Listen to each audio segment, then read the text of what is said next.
The human brain selects its tempos from the natural rhythms of the human body. Our heartbeat, walking, breathing, and it's a surprisingly narrow range of tempos. If we're listening to a very slow beat, we tend to put in other beats to make ourselves feel more comfortable.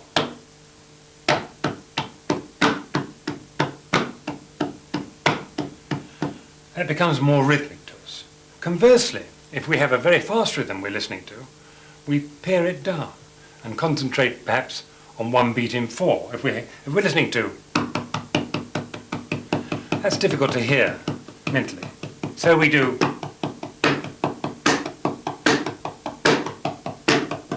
Again, it's very much more closely related to our human heartbeat. And that is about the widest range of tempos we can generally deal with. Yeah! Do it! I like it! Sing it again! We will rock you. Rhythmically, what everyone will remember me for is which is We Will Rock You, and everybody thinks, oh, what a great drum beat, but there were, of course, no drums on that. It was just people stamping and clapping. And it was in my head because I thought this is what people could do in an audience. They could do that and they could participate and be with us. But also it fused the performer and the audience Absolutely. into one unit. Absolutely. So that you all became one community. Yeah, great feeling. And of course at a rock concert you don't have two sides. You know, at a football match you have great sort of community feeling, but you're against another community. But at a rock concert everybody is one. And it can be the most incredibly uplifting experience. And some people abused us for it, you know. Some people thought, what are they doing? And we were accused of, you know, Nazism or something, you know.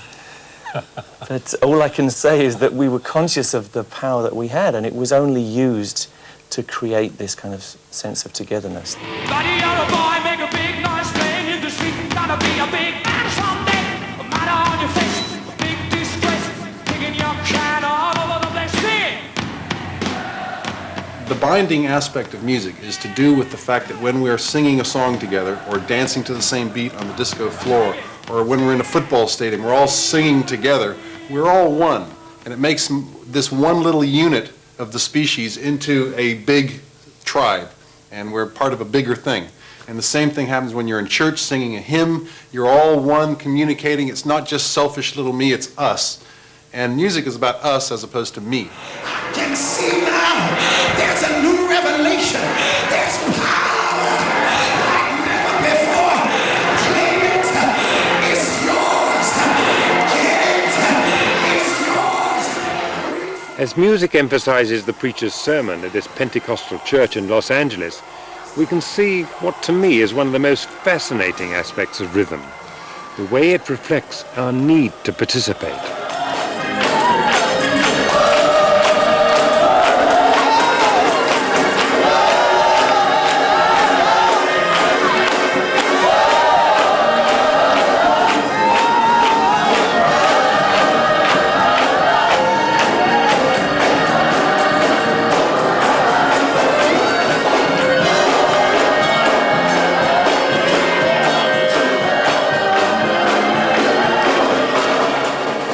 Something that corresponds to our heartbeats or the rhythms that go inside our bodies.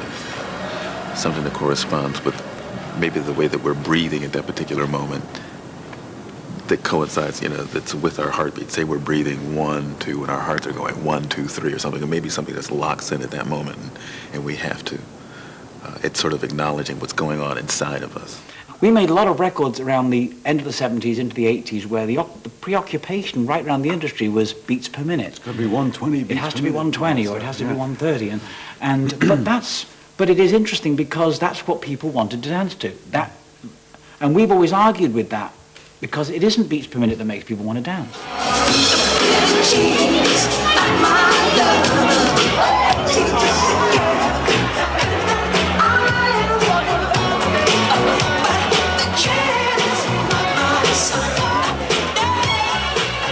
What does make us want to dance is the relationship between the tempo of music and the natural rhythms of our bodies. We lock on to certain beats and we respond by tapping our feet or clapping our hands. and eventually moving our entire bodies in what is virtually a sympathetic vibration. The standard 4 beats in the bar is well known to everyone. And when we tap or clap along to it, we do it in one of 2 ways. We either clap on the first and third beats, 1, 2, 3, 4, 1, 2, 3, 4. Or, and this is more interesting, we clap on the second and fourth beats, so it becomes 1, 2, 3, 4, 1, 2, 3, 4. That's called the backbeat or the offbeat, and it's the key to much of what makes rhythm attractive, and it is the very essence of a drummer's contribution to music. There's that.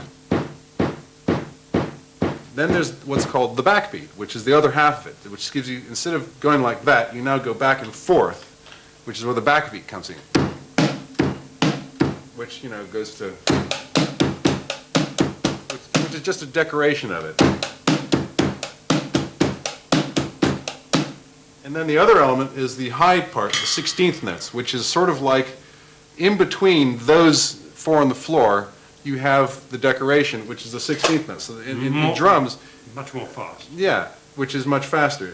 It's the rhythms is 4 beats, break them down into the half of those, and you have this, but then multiply those, and you get the.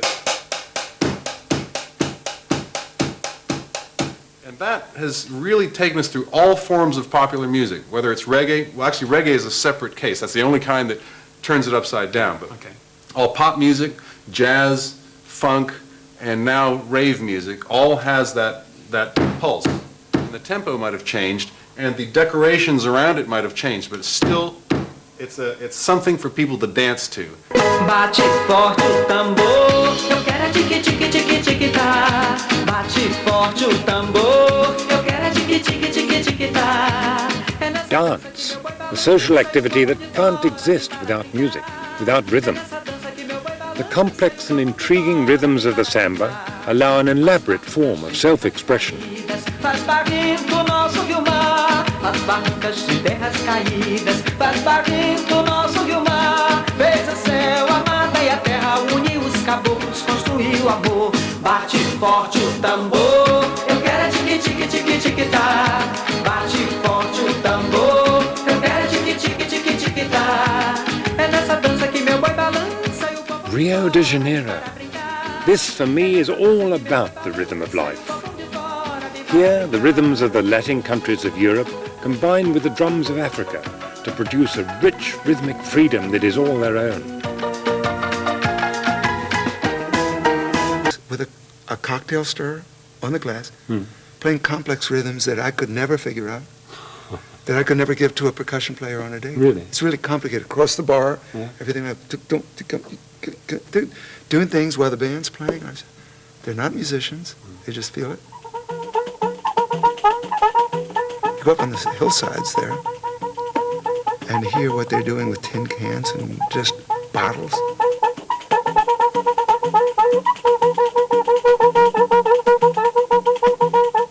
This is the samba in its natural form, a dance of display.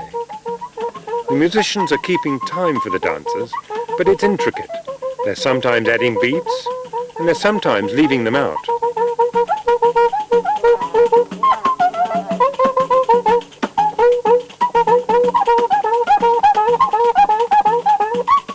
But if you leave things out, your mind fills the gap with something, and it pulls creativity out of you. It pulls a new move on the dance floor or something. It pulls your hip forward a little bit. Then you have this feeling of going over the edge of a cliff. There's a tension and then release, and all art does that. Paintings, I don't know how paintings do it, and I don't understand the concept, but there's this concept of creating a need for something, and then you release it. That's what movies do. You have a jeopardy, and then you have a resolution. And music does the same thing. This is a basic beat.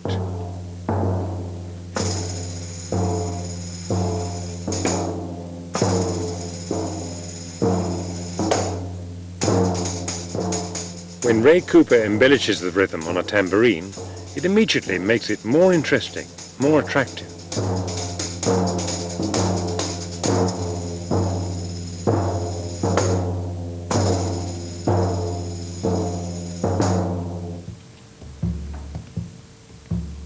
But the sophistication of the samba rhythms takes this several stages further.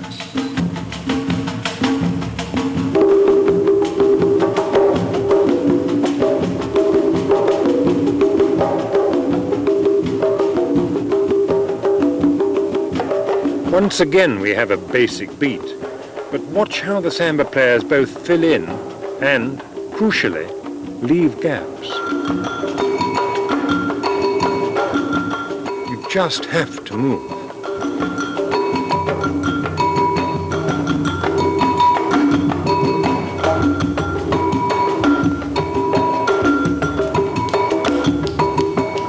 This technique, leaving a hole in the beat, was used very effectively by Stewart Copeland in the band Police, where he adapted reggae rhythms on many hit records. Most rock music is 1, 2, 3, 4. Yeah. 2. There's the backbeat, you know. And reggae switched that around 1, 2, 3, 4. Right. 3, 4. And Don't Stand So Close to Me starts out with that, and then in our classic white rip-off way, we would go back to our roots, having ripped off the West Indies. In fact, you can hear right here, there's a 16th note. 3, 4. 1, 2, 3, 4. 1, 2, 3, 4. As opposed to... That would have been the old rock and roll version of it. 1, 2, 3, 4. 1, 2, 3, 4. Reggae turns it back to front. And then when it gets to the chorus, there's a little hole. So instead of going crash, there's a ah! And there's that little hole, which was one of our tricks, which we got great mileage from, was this little hole. Here it comes. And it's not on the downbeat, it's on the up. And it's that intake of breath, that absence of a beat, which is the trick of it. Although rhythm plays such a central part in our everyday lives, most people are scarcely aware of it. To the musician and the listener, however, the division of time into beats is fundamental.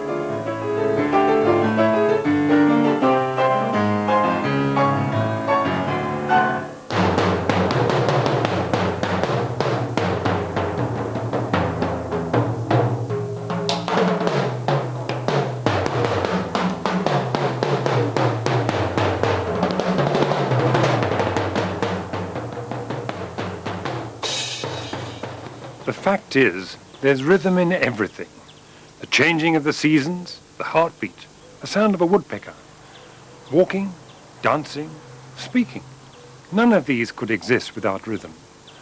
All the movements in the universe, from the smallest atom to the largest star, vibrate in rhythm.